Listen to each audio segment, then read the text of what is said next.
Madaling araw nga po pala nung umalis tayo ng bahay, as in madilim pa po nung namalengke tayo. Ayan, diba ang ganda ng langit pa, sunrise po dyan. At ayan, i-flex ko lang din po pala yung personal bodyguard ko. Ha? May bodyguard? At pag-uwi po natin galing mamalengke, no, wala na po tayong sinayang na oras. At tayo po ay naglinis na ng mga pinamalengke natin. Ito po pala yung main character natin. Main character! Bale, chicken breast po. Madami po tayong biniling chicken breast dahil nag-order po pala si Insan Ramela ng chicken cordon bleu.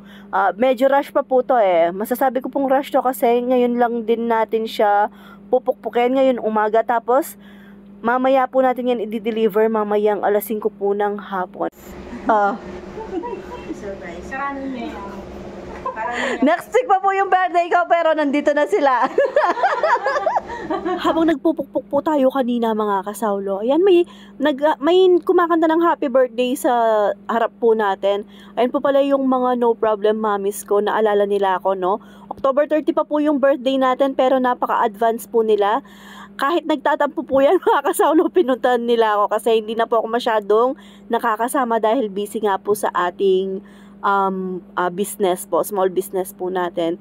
Anyway, thank you very much mga sisters ko. Bawi tayo sa susunod kong loloobin pa ni Lord. At pag-uwi nga po pala nila ay nagpukpuk na tayo ng sinundo na natin. Nakadalawang pukpuk pa lang po yata ako nung dumating sila. Tapos pagkaalis po nila, agad na din po tayong nagpukpok. At saka renolyo na po natin yan. Tapos sinangkapan. Ito po pala ay kahapon lang na umaga sinabi ni Insan. Sabi ni tatay sa akin, atin mamaus kaya kang makamotor, single motor. Tapos si Insan Paksi po pala, ayan, nag-order siya ng cordon bleu kasi 30th birthday niya ngayon. At ayan, no, habang nagpapahinga po tayo, nagsangkap na din po ako ng Shanghai.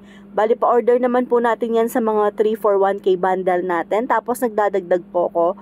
Praise all to God po. Araw-araw may nagtatanong kung meron ba tayong stock ng ready to cook na Shanghai. Kaya dinadagdagan na po natin pag may mga 3k bundle po tayo na may mga kasamang Shanghai. Tsaka alam nyo po, kahit nakakantok yung paggawa po or pagbabalot ng lumpiang Shanghai, nag-i-enjoy po ako kasi alam kong bigay po siya ni Lord. Sa mga ayan po, sa binigay niya sa ating knowledge and wisdom, lalo na po sa pagbabalot. Nag-enjoy po talaga akong magbalot kahit madaming Shanghai pa po yung ibalot natin. Tsaka more binabalot po ay more blessing po, hindi ba mga kasawlo? Mga bandang alas 2:30 po, ayan. Sige. Nana niya, hindi, sinisilip ko po yung natin, baka hindi siya naka-play yung camera natin. Mga bandang 2:30 po, ayan, bread na po ako ng ating chicken cordon bleu. Praise all to God po mga kasawlo. Ginawa natin yan ng umaga po, no? Tapos i-freezer na po natin. Nag-aalala po ako, baka hindi siya mag-tuck in pag pinrito po siya, pero praise all to God po, magaling po talaga si Lord. Hindi po niya hinayaang may masira po sa mga ginawa nating chicken cordon bleu.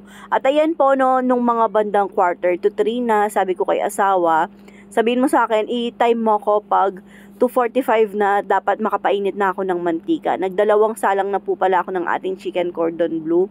At ayan, tuwang-tuwa po ako dyan, no? Kasi pinaalis ko dyan si asawa. Sabi ko sa kanya, tinama ko kakyan, sabi ko, kunwari ako lang.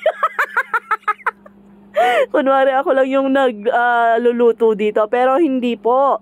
Alam niyo po, behind camera, ayaw lang po magpakita ni asawa, pero tinutulungan po niya kung siya po yung ko ng puto, siya po yung gawa natin ng puto, tapos minsan siya yung tagahiwa ng gulay, pero madalas po ngayon, siya na po yung tagahiwa. Kaya tawang-tawa po ako dyan nung pinaalis ko siya. At ayan po na mga kasawlo, ito na po pala pina-slice na ni Insan Paksi yan. At meron po pala tayong sauce, meron pa pong sauce yan. At sumama na ako kay asawang maghatid sa order ni Insan kasi magdi-deliver pa po tayo ng chicken Shanghai. At ito po, dumaan tayo kay Ate Lorna para kunin yung mga bilao. Siya po yung may 5 set na order nung nakaraan.